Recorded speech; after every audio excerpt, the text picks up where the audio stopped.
Here on end, I shoot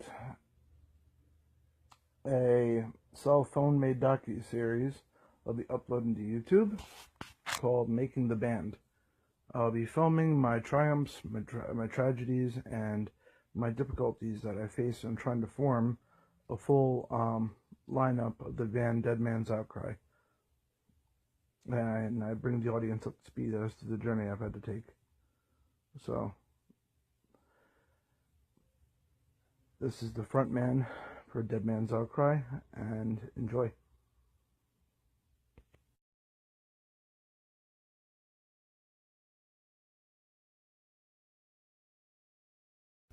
When I first moved to New Paltz, I moved here for a girl.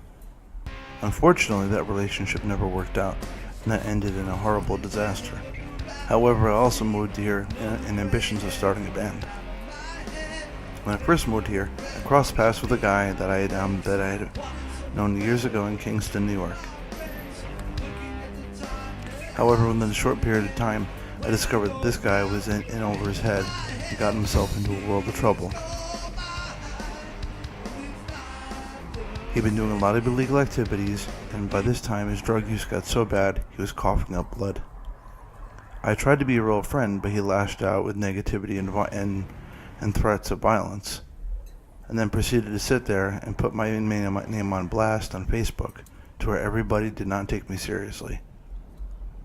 Over the next 3 years, starting a band was almost impossible.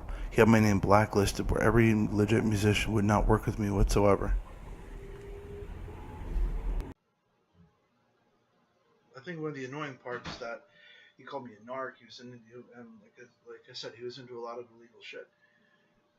And he said, "You narked on me." I said, "Stupid. I have to see you doing the dirt and I have to know where you're doing it to be a viable, to be a snitch." No, I did not narc on you. My dumb shit nephew, who was dealing at the time, bragged all over town and brought a lot of attention to himself. By the time the police were getting ready to bust him, he was no longer doing it. So initially, what happened is I said to them, how about I give you this? I do know of an actual crack dealer who deserves to get busted. Um, he's an illegal alien anyway. So how about I give you this and you leave my nephew alone, because he wouldn't last one day in prison. He's young, he's autistic, he's an idiot, and he would get killed in that place. So I did that. They didn't bust him. Somehow word got around, and he thought this particular guy thought I narked him, which I did not do. What did I do? That screwed me over. I couldn't sit there and talk to one guitar player without dealing with his bullshit. Then there was open mic night at Cafeteria, so then I came across another guy from a band called Los Huevos.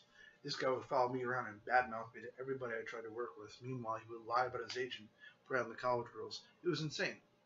His bandmates, who were just as disrespectful and two-faced, were doing a lot of crazy shit. Around this time, my sister died. So, then shortly afterwards, my you know. And then a friend, then my running partner moved into the same property I lived in. I acquired my laptop, my interface, and my condenser mic, and I proceeded to sit there and learn the art of digital recording. Um, just me and him gelled very well musically. There was a lot of skills I was lacking. Unfortunately, he was very frustrated because I couldn't play the guitar to see my life, and I did a lot of recording. I had a lot to learn about recording. Well, after about 3.5 years of this crap, about a year ago, I became in the process of making headway and uploading music to YouTube, and started performing live. During all that, I was influenced in the wake of my sister's death. I was influenced by John Trudell, who changed my life entirely. I became a patriotic member of the American Indian movement. So through all of that, I acquired a lot of skills, and I acquired something to stand for. The reason I joined AIM was because, despite what happened to John Trudell, he still went on, soldiered on, and did the right thing. He lost his wife and kids in a fire that was set on purpose back in 1979, and yet still he fought to do the right thing, became a poet, musician, actor, activist. Basically the Native American equivalent to Martin Luther King. Yeah, he knew Martin Luther King and Malcolm X, and yet, the only difference is he didn't get shot. They did. It wasn't until John died of lung cancer that I became motivated to even try and fight even harder. Whereas I could try and be a rock star, but if I'm a rock star that stands for something, I can get much quicker, much further, and people will respect that. I'd much rather be known for to be a front man of be a front man of a band that stands for something. In fact, it was John Trudell who named the band Dead Man's Outcry. It's a line from one of his poems.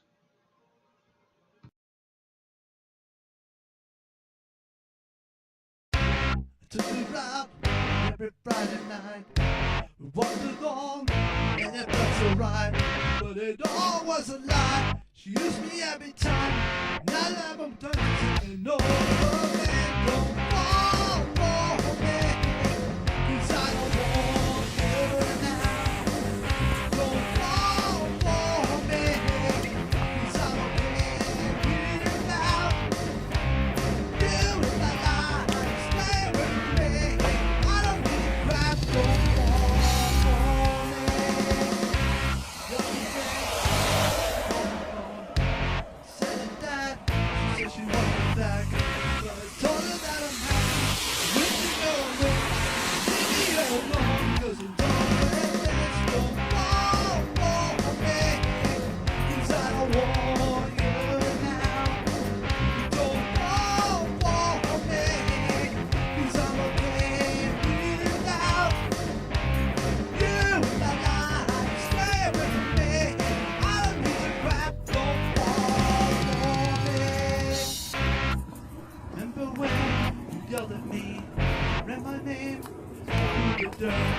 But I found someone now who treats me like a king. Fuck off now, 'cause I'm done with you. Don't fall for me, 'cause I don't want you now.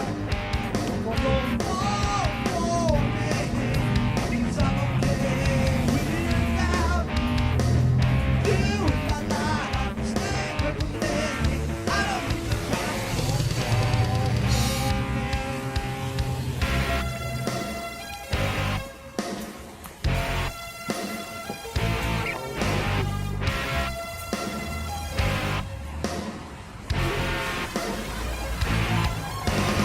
Don't fall for me, 'cause I don't want you now.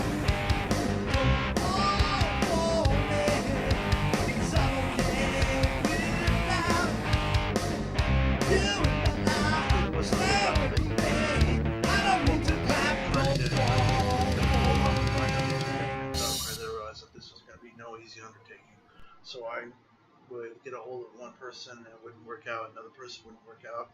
The original co-founder, him and I weren't getting along, we're butting heads. A lot of things are going on.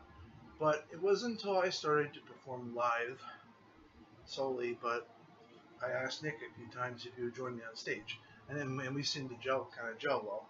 So one of the things Nick initially joined, and Nick Shearer seemed to be one of the first people that I found myself recruiting for Dead Man's Outcry.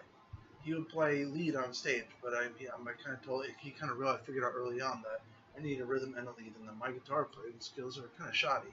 So some of the things that you hear on some of the songs on the record, Crash in the Boneyard, was basically me playing with little guitar skills I didn't have.